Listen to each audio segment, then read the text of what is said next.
Perkenalkan, nama saya Anastasia Vivian Tatiana dari tim Afirmasi, absen 1, 10 AKL 2, SMK Strada dan Mogot.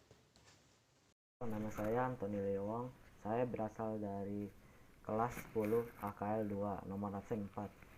Di video kali ini saya akan berperan sebagai tim afirmasi atau tim yang pro atau tim yang setuju. Video ini bertujuan untuk mempraktikkan debat secara daring untuk pemenuhan tugas yang diampu oleh Bu Emil. Halo, saya Bernita Krosana Sitorus, kelas 10 AKL 2 absen 6 dari kelompok 1, dan di sini saya berperan sebagai tim kontra 4. Perkenalkan, nama saya Cynthia Valentina, berperan sebagai tim oposisi absen 8, kelas 10 AKL 2, SMK Strada dan Mogot. Perkenalkan, saya Franciscus Paraswandi Safabilawa dari tim Afirmasi kelas X AKL 2, nomor absen 10, SMK Strada dan Mogot. Saya Maria Natania dan saya dari tim oposisi. Perkenalkan, nama saya Norberta Nanda Ayu Nugraha Tias, nomor absen 21, dari kelas 10 AKL 2. Di sini saya berpihak sebagai tim oposisi. Perkenalkan, nama saya Rafael Carmelio, saya berperan sebagai tim pro absen 23, kelas 10 AKL 2, SMK Serada dan Mogot. Video ini akan memperlihatkan praktik debat yang dilakukan secara daring untuk pemenuhan tugas Bahasa Indonesia yang diampu oleh Bu Emil. Nama saya Silviani Sule dari tim netral dengan nomor absen 26 dari kelas 10 AKL 2 SMK Serada dan Mogot. Perkenalkan, nama saya Winston, saya berperan sebagai moderator. Halo semuanya, apa kabar? Semoga baik-baik saja ya. Kali ini kita akan membahas tentang pembelajaran jarak jauh yang akan diperpanjang hingga tahun 2022. Pada kesempatan kali ini, ada dua tim yang akan menyampaikan pendapat mereka. Pertama, saya persilakan tim afirmasi untuk menyatakan pendapat mereka. Terima kasih moderator atas waktu dan tempatnya. Perkenalkan, saya Rafael Carmelio dari tim pro. Saya ingin menyampaikan pendapat saya tentang kegiatan belajar mengajar secara online yang akan diperpanjang hingga tahun 2022. Pendapat saya adalah saya sangat setuju bila kegiatan belajar mengajar secara online ini akan diperpanjang hingga tahun 2022 karena kasus penyebaran virus COVID-19 ini belum menampakkan adanya penurunan. Kemudian permasalahan utamanya dari penyebaran virus ini adalah orang tanpa gejala atau OTG, di mana kemungkinan besar siswa-siswi kita yang akan terjangkit virus ini akan semakin besar. Sekian pendapat saya, terima kasih. Terima kasih untuk moderator atas waktu dan tempatnya. Pertama-tama, perkenalkan, nama saya Anastasia Vivian Tatiana dari tim Afirmasi. Saya ingin menyatakan pendapat saya. Menurut saya, bila virus ini belum berakhir hingga tahun 2022, pembelajaran jarak jauh merupakan cara yang paling efektif di dunia pendidikan ini. Pembelajaran daring ini juga sangat menguntungkan dan sangat aman bagi siswa dan siswi, karena mereka tidak perlu keluar rumah, dan itu merupakan salah satu upaya untuk mencegah penyebaran virus COVID-19. Dan sebagai gantinya, uang bensin akan digunakan untuk membeli kuota internet. Di zaman yang sudah berkembang ini, siswa-siswi juga dapat memanfaatkan berbagai macam teknologi agar kegiatan belajar lebih efektif. Dengan begitu, pembelajaran jarak jauh juga terasa lebih menyenangkan dan lebih menguntungkan bagi para siswa dan siswi. Teknologi ini juga akan membantu siswa-siswi untuk lebih kreatif serta inovatif dalam memanfaatkannya. Sekian dari saya, terima kasih.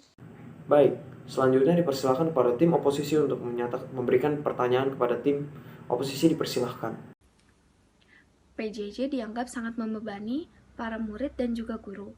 Mengapa? Karena PJJ dilakukan secara jarak jauh dan online. Oleh karena itu, kegiatan para murid tidak terpantau oleh guru dan menyebabkan beberapa murid lalai dalam mengerjakan tugasnya.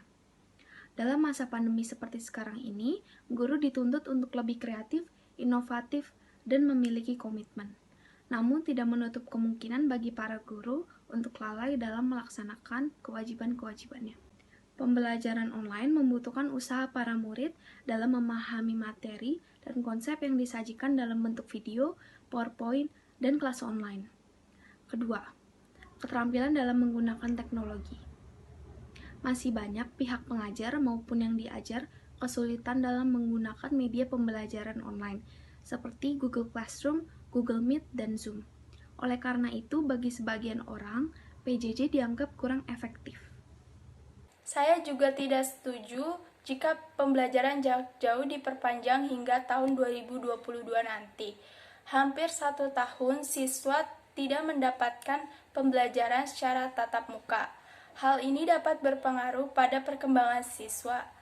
Interaksi sosial mereka jadi kurang berkembang, terutama pada anak di tingkat pendidikan PAUD, TK, dan SD. Mereka kehilangan proses belajar dan bermain bersama teman. Ya, walaupun saya tahu di masa pandemi ini tidak mengharuskan atau tidak memperbolehkan para siswa untuk bermain bersama teman, tapi setidaknya jika pembelajaran secara tatap muka dilakukan, memungkinkan para siswa untuk lebih memahami dan mengerti materi yang diajarkan oleh para guru di sekolah dibanding di rumah. Sekian dari saya, terima kasih. Bagaimana dengan tim afirmasi? Apa ada sanggahan? Terima kasih moderator atas waktu dan tempatnya. Jadi sekarang kali ini saya akan mengemukakan pendapat saya. Menurut saya tuh PJJ dilakukan untuk kepentingan menghambat persebaran virus COVID-19 atau memutus penyebaran COVID-19 di Indonesia. Selain itu, PJJ itu juga sangat fleksibel. Jadi kita bisa belajar di berbagai tempat. Jadi siswa tidak perlu datang ke sekolah. Jadi walaupun sakit setidaknya bisa mengikuti pelajaran sambil beristirahat. Jadi kalau masalah kuota internet ya pemerintah kan sudah memberi beberapa kuota internet ke beberapa daerah untuk membantu subsidi. Dan meskipun tidak di semua daerah. Jadi kalau menurut saya ya setuju saja saya. Ya udah itu sekian saja dari saya. Terima kasih. Perkenalkan saya Sondi. Menurut pendapat saya sebagai orang yang pro terhadap PJJ diperpanjang hingga tahun 2020, menurut saya siswa-siswi menjadi lebih banyak waktu untuk mempelajari minat bakatnya daripada pembelajaran tatap muka yang hanya mengejar standar kelulusan kurikulum. Siswa-siswi juga dapat memanfaatkan waktu luang mereka untuk memperdalam ilmu pengetahuan dengan menggunakan berbagai aplikasi serta video pembelajaran yang banyak beredar di media sosial. Sekian afirmasi dari saya. Terima kasih. Kepada tim oposisi, apa ada tanggapan? Terima kasih moderator atas waktunya. Saya kurang setuju dengan subsidi pemerintah berupa kuota dan pulsa. Karena pengadaptasian pembelajaran jarak jauh mulai dari pihak sekolah, guru, siswa, maupun orang tua tidaklah mudah. Penyediaan sarana dan prasarana dalam PJJ dianggap sangat sulit karena beberapa siswa tidaklah memiliki alat komunikasi jarak jauh seperti handphone atau laptop. Dan juga akses internet di desa tidak sama seperti akses internet di perkotaan, maupun keterbatasan penyediaan pulsa dan kuota yang sangat diperlukan pada pembelajaran jarak jauh ini. Sekian pendapat saya. Subsidi tersebut juga hanya dapat menjangkau pada daerah-daerah yang dekat dengan pusat kota. Sementara pada daerah yang jauh dari pusat kota, banyak siswa-siswinya yang belum memiliki fasilitas seperti ponsel, laptop, komputer, dan lain sebagainya. Jadi, pemberian subsidi berupa kuota ini menjadi percuma karena hanya dapat menjangkau siswa-siswi yang memiliki fasilitas. Jadi sebaiknya pemberian subsidi ini ditinjau ulang agar setiap siswa-siswi yang ada di Indonesia dapat menerima pembelajaran dengan baik selama masa pandemi COVID-19 ini. Terima kasih. Selanjutnya, mari kita dengarkan argumen dari pihak netral untuk pihak netral, dipersilakan waktu dan tempatnya. Pertama, perkenalkan, nama saya Silviani Surya dari tim Netral, ingin menyampaikan pendapat saya. Karena di pandemi sekarang ini kita tidak bisa egois. Untuk pembelajaran daring menurut saya tepat, karena pembelajaran daring membuat kita lebih aman di saat pandemi seperti ini. Dan kita juga jauh lebih semangat mencoba hal baru bahwa kita dapat belajar di mana saja dan melalui apa saja. Untuk pembelajaran daring hingga 2022, saya rasa kita harus melihat penurunan angka COVID di Indonesia, karena pembelajaran juga jauh lebih efektif jika kita berdiskusi dengan teman maupun guru. Baik, terima kasih untuk pihak ketiga yang telah memberikan pendapat mereka masing-masing. Dengan ini saya bisa menarik kesimpulan diterapkan sistem pembelajaran jarak jauh di dunia pendidikan adalah salah satu cara agar tetap dapat melangsungkan pembelajaran bagi siswa-siswi, meski ada kelebihan dan kekurangannya. Bila COVID-19 ini belum berakhir hingga tahun 2022, apa yang boleh buat? Pembelajaran jarak jauh adalah jalan keluar yang paling memungkinkan untuk dilakukan. Jadi, mari bersama-sama kita perbaiki baik sistem, pendukung, dan lainnya demi pendidikan di negara kita, agar pembelajaran daring dapat terasa lebih menyenangkan. Meskipun belajar secara daring, tetapi tidak mematahkan semangat belajar. Saya ingin mengucapkan terima kasih atas semua tim yang telah menyatakan pendapat mereka. Saya harap debat ini bermanfaat bagi mereka yang menonton. Sekian, terima kasih.